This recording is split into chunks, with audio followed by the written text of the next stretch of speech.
বন্ধুরা আপনাদের প্রত্যেককে ওয়েলকাম বাংলার খবর ইউটিউব চ্যানেলে। তো বন্ধুরা আজকে আমরা কথা বলবো পিএম কিষাণ সম্মান নিধি অর্থাৎ পিএম কিষাণ যোজনা নিয়ে। তো বন্ধুরা ইতিমধ্যে কিন্তু পিএম কিষাণ যোজনার টাকা আপনাদের অ্যাকাউন্টে ছাড়ার যে প্রক্রিয়া তার একদম সর্বশেষ প্রান্তে চলে এসেছে। এবার আপনাদের টাকাটি কবে আসতে চলেছে সেই নিয়ে একটি আপডেট দিই। তো বন্ধুরা প্রথমে আমরা স্ট্যাটাস চেক করব এবং স্ট্যাটাস চেক করার আগে কিছু কথা আমরা এখানে বলবো যে হচ্ছে আপনাদের বছরে এখন বর্তমানে পিএম কিষাণ যোজনা ৬,০০০ টাকা করে দেওয়া হয়। এবার আমরা দেখেছি যে বিভিন্ন ধরনের পেপারগুলো বা সংবাদ মাধ্যমগুলো জানাচ্ছে যে ১২,০০০ টাকা করে দেওয়া হবে এই আপনাদের পিএম কিষাণের টাকা প্রতি বছরে, অর্থাৎ আগে যেটা আপনারা ৩টে কিস্তিতে ২,০০০ টাকা করে পেতেন এইটা আপনাদের বেড়ে ডবল হতে চলেছে। এবার অনেকের প্রশ্ন আসছে যে এই ডবল টাকাটা এবার থেকেই পাবো না পেতে দেরি হবে, তো কি ব্যাপার রয়েছে সেটা নিয়ে আমি জানাতে চলেছি। তো বন্ধুরা দেখুন আমরা প্রথমে স্ট্যাটাসটা চেক করে নিই, তারপরে আমরা জানবো যে এই যে টাকার ব্যাপারটা সেই টাকাটা কি করতে চলেছে সরকার।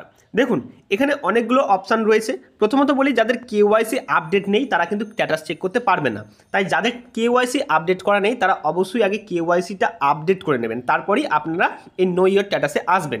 এবং অনেকে বলবে যে এই লিঙ্কটা কোথা থেকে পাবো, কী কী লাগবে।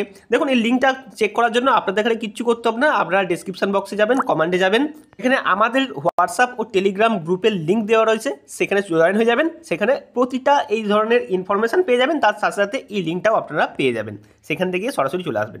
তো প্রথমে আপনাদের যাদের আবারও বলছি যাদের ইকেওয়াইসি আপডেট করা নেই তারা অবশ্যই আপডেট করবেন।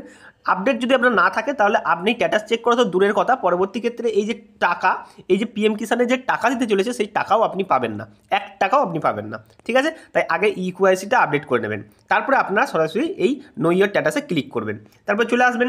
দেখুন এখানে আপনাদের চাইছে রেজিস্ট্রেশন নাম্বার, এখানে যে রেজিস্ট্রেশন নাম্বার চাইছে এই রেজিস্ট্রেশন নাম্বার আপনি কোথায় পাবেন। দেখুন যদি আপনার এখানে আবেদন করা থাকে এবং যদি রেজিস্ট্রেশন নাম্বার জানা থাকে তাহলে খুবই ভালো কথা, এখানে রেজিস্ট্রেশন নাম্বারটা দেবেন, ক্যাপচার কোড দেবেন, জেনে নেবেন। আর যদি আপনার এটা না করা থাকে বা না জানা থাকে তাহলে এই নো ইয়োর রেজিস্ট্রেশন নাম্বার এখানে ক্লিক করবেন এবং এখানে ক্লিক করলে আপনার দুটো অপশান আসবে, একটা হচ্ছে আধার কার্ড এবং আপনার ফোন নাম্বার। আপনারা প্রথমে আধার কার্ড দিয়ে ট্রাই করবেন, কারণ ফোন নাম্বার দিয়ে আমরা অনেক বহুবার ট্রাই করে দেখেছি একটু সমস্যা হচ্ছে, তাই আধার কার্ড দিয়ে ট্রাই করবেন। এবং তার সাথে সাথে এই যে আপনার আধার কার্ড যেটা দিয়ে ট্রাই করবেন যার দেখবেন, তো সেই আধার কার্ডের সাথে যে ফোন নাম্বারটা লিঙ্ক করা রয়েছে সেটা হাতে নিয়ে বসবেন, কাছে নিয়ে বসবেন, কারণ সেখানে একটা ওটিপি যাবে, সেই ওটিপি ভেরিফাইড করার পরই আপনি আপনার স্ট্যাটাসটা জানতে পারবেন। তো যাই হোক আমরা এখানে রেজিস্ট্রেশন নাম্বার দিয়ে আমরা একটি স্ট্যাটাস দেখে নিচ্ছি। স্ট্যাটাস চেক করার জন্য আমি আমার রেজিস্ট্রেশন নাম্বারটা বসিয়ে নিয়েছি এবং এখানে যা যা ক্যাপচার কোড রয়েছে যেমনটি লেখা রয়েছে আমি সেমনটি এখানে বসিয়ে দিয়েছি এবং আমার যে ফোন নাম্বারটা দিয়ে পিএম কিষাণ যোজনা করা রয়েছে সেই ফোন নাম্বারে একটা এরা ওটিপি পাঠাবে। আমরা ওটিপি পেয়ে গেছি, কোন নাম্বারে আপনার পিএম কিষাণ যোজনা করা আছে তার লাস্ট 4টে ডিজিট আপনাকে দেখিয়ে দেবে। দেখুন আমার ফোন নাম্বারে লাস্ট 4টে ডিজিট এখানে দেখিয়ে দিয়েছে এবং সেইখানে ওটিপি পাঠিয়ে দিয়েছে, আমি ওটিপিটা এখানে পুট করে নিলাম, তারপরে গেট ডাটা ডিটেলসে ক্লিক করলাম। গেট ডাটা ডিটেলসে ক্লিক করার পর আমার পেমেন্টের যে ডিটেলস সেই ডিটেলসটা এখানে শো করছে।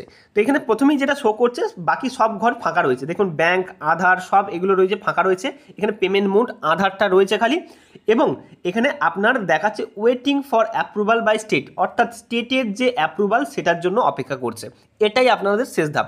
যদি স্টেট অ্যাপ্রুভাল দিয়ে দেয় তারপরেই আপনাদের টাকা ছাড়া শুরু হয়ে যাবে। এবং এই যে পিএম কিষাণ যোজনার টাকা এগুলো সমস্ত আসে আধার লিঙ্কের মাধ্যমে, অতএব আপনাদের যদি আধার কার্ডের সাথে ব্যাঙ্ক অ্যাকাউন্ট অ্যাড থাকে তাহলেই আপনারা টাকা পাবেন, ইকেওয়াইসি আপডেট থাকে তাহলেই টাকা পাবেন, না হলে কিন্তু আপনার টাকা হোল্ড হয়ে যাবে, ঢুকবে না। আর এখানে দেখুন 13 দেখাচ্ছে, অতএব আমাদের রাজ্যে একজন কৃষক সর্বোচ্চ 13তম কিস্তির টাকায় পেতে চলেছে, কারণ সারা দেশ জুড়ে কিন্তু 19তম কিস্তি পাবে, কারণ এখানে দেখুন 6 মাস গ্যাপ রয়েছে, 6টা ইনস্টলমেন্ট গ্যাপ রয়েছে। অতএব যখন পিএম কিষাণ যোজনা চালু হয়েছিল তখন কিন্তু এই রাজ্য সরকার বা আমাদের বর্তমান রাজ্য সরকার কিন্তু এখানে অ্যাপ্রুভাল দেয়নি, তাই আমাদের পরবর্তী ক্ষেত্রে অ্যাপ্রুভাল পাওয়ার জন্য 6টা কিস্তি পশ্চিমবঙ্গের কৃষকদের মিস হয়ে গেছে, তাই এখন তারা 13তম কিস্তির টাকাটাই কিন্তু পাবে। আর আপনাদের মধ্যে অনেকে প্রশ্ন করছেন যে এইবার যে টাকাটা ঢুকবে সেটা কি 12,000 টাকার যে কিস্তি সেটা ঢুকবে না 6,000 টাকার কিস্তি সেটা ঢুকবে। দেখুন এই ব্যাপারে শুধুমাত্র ঘোষণা হয়েছে এমন না, এটা সূত্র মারফত জানা গেছে যে 6,000 থেকে 12,000 হয়েছে এবং যে বৈঠক হয়েছে সেই বৈঠকের যে মিটিং সেখানে ঠিকঠাক হয়েছে বা আলোচনা হয়েছে, বাট এই আলোচনাটাকে ফাইন্যান্স দপ্তর অ্যাপ্রুভ দেবে, তারপরে আপনাদের ঘোষণা হবে, তারপরেই আপনারা 12,000 টাকা পাবেন, তার আগে কিন্তু পাবেন না।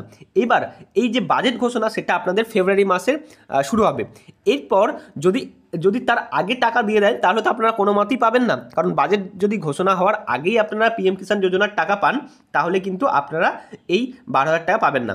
এবার যদি একটু লেট করে বা ডিলে করে, পরবর্তী ক্ষেত্রে বাজেট ঘোষণা হওয়ার পর যদি আপনাদের পিএম কিষাণ যোজনার টাকা দেয় তাহলে আমার মতে যে আপনাদের জন্যই ভালো।